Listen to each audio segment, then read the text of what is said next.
Setelah dicap lalu Tintin disambut oleh seorang pangeran. Keesokan paginya, Tintin dan Snowy menjelajahi padang pasir yang sepi. Yuk kita teruskan ceritanya. Keesokan paginya Tintin dan Snowy berjalan-jalan di tengah padang pasir yang berbatu. Mengenakan pakaian khas gurun, Tintin tampak penuh semangat sambil membawa tongkat untuk membantunya berjalan. Sementara itu Snowy berlari dengan lincah di sampingnya. Mereka terus berjalan di antara bukit-bukit berbatu menikmati ketenangan pagi di padang pasir.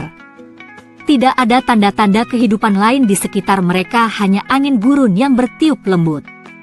Tintin terlihat tenang, tidak menyangka bahwa ada mata-mata yang memperhatikannya dari kejauhan. Di balik bebatuan, dua pria berpakaian tradisional Arab sedang mengintai Tintin. Salah satu dari mereka memberi tanda kepada yang lain sambil berbisik, "Dia datang." Mereka tampak bersiap-siap untuk melakukan sesuatu terhadap Tintin, kemungkinan besar sebagai bagian dari rencana balas dendam atas kejadian sebelumnya. Sementara itu Tintin terus berjalan tanpa curiga. Ia bahkan berkata, "Sepi dan kosong sekali tempat ini." Tanpa menyadari bahwa salah satu pria bersenjata sudah berada di belakangnya. Snowy yang biasanya peka terhadap bahaya juga belum menyadari kehadiran orang-orang tersebut. Tanpa peringatan, dua orang pria itu menyerang Tintin secara tiba-tiba.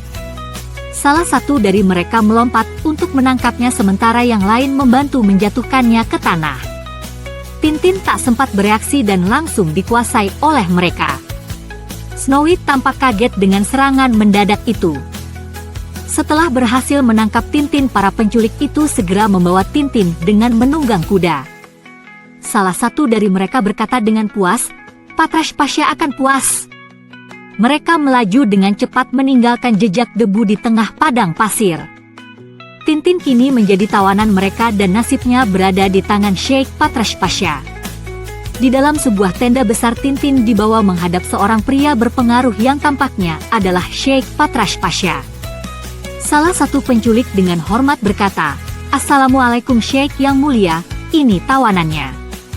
Sheikh Patrash Pasha menatap Tintin dengan tajam dan berkata, "Bawa dia ke hadapanku." Sheikh Patrash Pasha tampak marah dan menuduh Tintin, "Oh, jadi kau yang mencoba meracuni seorang anak buahku?" Snowy yang merasa tidak bersalah segera membalas dengan tegas, "Hi, jaga mulutmu." Tintin diam bersabar, dia tahu bahwa masalah ini adalah kesalahpahaman, tetapi tampaknya situasinya semakin berbahaya. Sheikh Patrash Pasha semakin marah dan berteriak, "Kita tak perlu barang rongsokan dari negaramu yang sok beradab itu." Ia tampaknya tidak hanya marah karena kejadian sebelumnya, tetapi juga memiliki pandangan buruk terhadap orang asing seperti Tintin. Tintin tetap mencoba tenang meskipun keadaan tidak menguntungkannya. Sheikh kemudian bertanya dengan nada keras, "Siapa namamu?" Tintin tampak ragu sejenak sebelum menjawab, "Nama saya? Anda pasti tidak kenal." Ia tampaknya mencoba mencari cara untuk menyelamatkan diri dari situasi ini. Akhirnya Tintin dengan jujur mengatakan namanya, "Yah, di rumah saya dipanggil Tintin." Ia tidak menyangka bahwa reaksinya akan mengejutkan Sheikh Patrash Pasha. Sheikh Patrash Pasha tiba-tiba berubah ekspresi. Ia tampak sangat terkejut dan berkata, "Tintin, mungkinkah?" "Alhamdulillah. Mari ku peluk." Tintin hanya bisa kebingungan, tidak mengerti perubahan sikap mendadak ini. Sheikh kemudian menjelaskan bahwa selama bertahun-tahun ia telah membaca kisah-kisah petualangan Tintin. Ia merasa bahwa ini adalah takdir telah membawanya ke tendanya. Tintin kini disambut dengan hangat dan diberi jamuan layaknya tamu kehormatan. Beberapa jam kemudian Tintin bersiap untuk melanjutkan perjalanannya. Sheikh Patrash Pasha berjabat tangan dengan Tintin dan berkata, "Selamat jalan kawan. Semoga kau selamat dalam perjalananmu." Tintin tersenyum dan menjawab, "Pasti." Beberapa jam kemudian Tintin bersiap untuk melanjutkan perjalanannya. Sheikh Patrash Pasha berjabat tangan dengan Tintin dan berkata, "Selamat jalan kawan. Semoga kau selamat dalam perjalananmu." Tintin tersenyum dan menjawab, "Pasti." Saat Tintin menunggang kuda meninggalkan perkemahan Sheikh Patrash Pasha dan orang-orangnya melambaikan tangan dan berkata, "Selamat jalan Tintin, semoga sukses." Tintin membalas, "Sampai jumpa dan terima kasih." Snowy berlari mengikuti di belakangnya. Namun tiba-tiba Tintin melihat sesuatu yang mengejutkannya. Dari kejauhan ia melihat sebuah kota dengan menara-menara tinggi. Ia berkata, "Loh? Kota di sini? Tidak salah lihat." Hal ini sangat aneh karena sebelumnya daerah ini tampak kosong. Tiba-tiba Tintin kaget mendengar suara berteriak meminta tolong. Dia tidak menyangka di padang pasir yang kosong begini bisa ada orang berteriak. Snowy pun kaget mendengar jeritan itu. Mendengar suara wanita meminta bantuan, Tintin segera melompat turun dari kudanya dan berlari ke arah sumber suara. Ia membawa senapannya, bersiap menghadapi kemungkinan bahaya. Saat ia semakin mendekat, suara teriakan semakin jelas. "Tolong!" "Ampun!" terdengar dari kejauhan.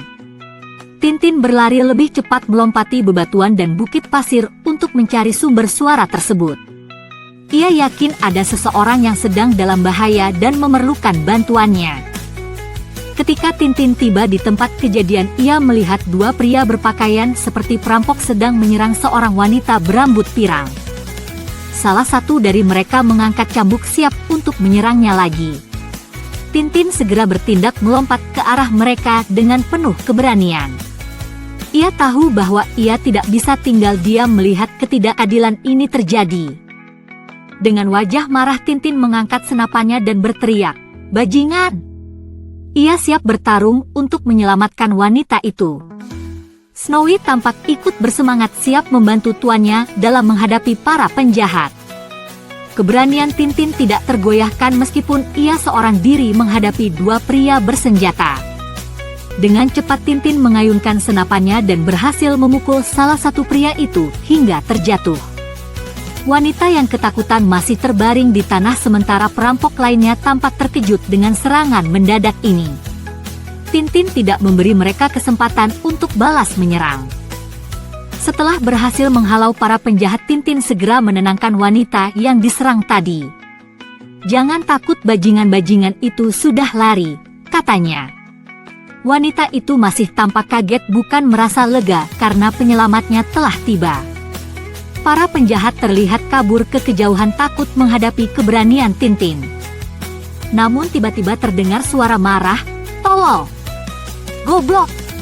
Dasar dungu!" Tintin dan Snowy tampak bingung mendengar kata-kata kasar itu. Mereka bertanya-tanya siapa yang berteriak dan mengapa terdengar begitu marah. Tintin masih memegang senjatanya bersiap menghadapi kemungkinan lain yang tidak terduga. Ternyata kejadian yang baru saja terjadi adalah bagian dari sebuah proses syuting film. Seorang pria dengan pakaian mencolok tampak sangat marah berteriak, "Gara-gara kau seluruh adegan jadi rusak." Sementara itu seorang aktor lain ikut berbicara, "Padahal aku yang mesti tampil." Tintin menyadari bahwa semua yang ia lihat hanyalah akting, bukan kejadian nyata. Tintin akhirnya memahami bahwa ia telah mengganggu sebuah pembuatan film. Dengan wajah terkejut ia berkata, "Astaga, sedang syuting film." Wanita yang tadi ia selamatkan ternyata adalah seorang aktris, dan ia tampak kesal dengan kejadian ini. Sutradara film yang marah terus melampiaskan emosinya sementara para kru sibuk memperbaiki situasi. Sutradara yang masih kesal mendekati Tintin dan berkata, "Mestinya kau ku..." Namun sebelum pria itu bisa menyelesaikan kalimatnya, Tintin segera meminta maaf. "Maaf.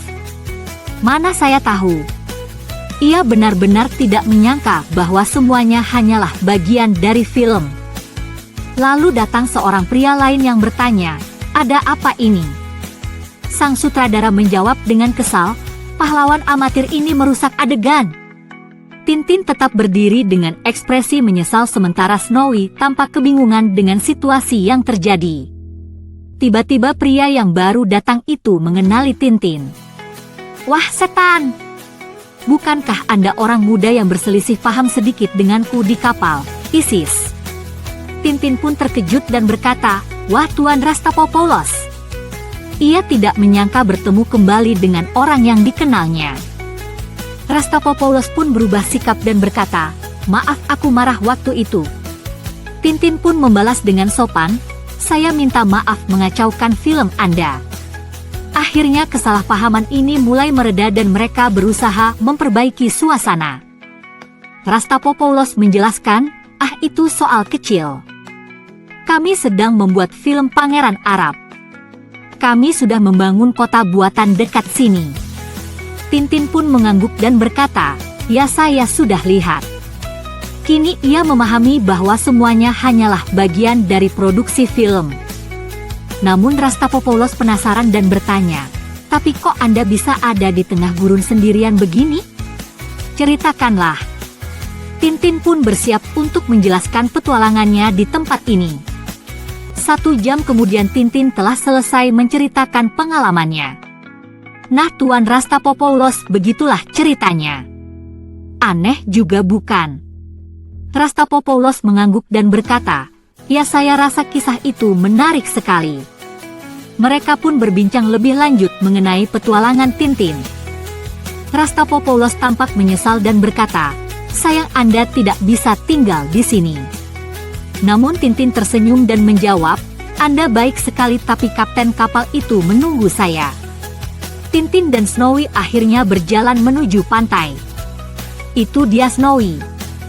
Kita akan segera berada di kapal lagi," katanya dengan lega. Mereka siap untuk kembali ke perjalanan mereka yang berikutnya. Sementara itu di kapal lain 2 pria berbaju hitam sedang berbicara. Instruksi baru. Tintin, tak usah dicari lagi, kita harus memburu pedagang senjata sepanjang pantai Arab. Setelah Tintin dan Snowy bertemu dengan Rastapopoulos, akhirnya mereka kembali ke kapal setelah berjalan-jalan di padang pasir. Di chapter selanjutnya Tintin akan melanjutkan petualangannya.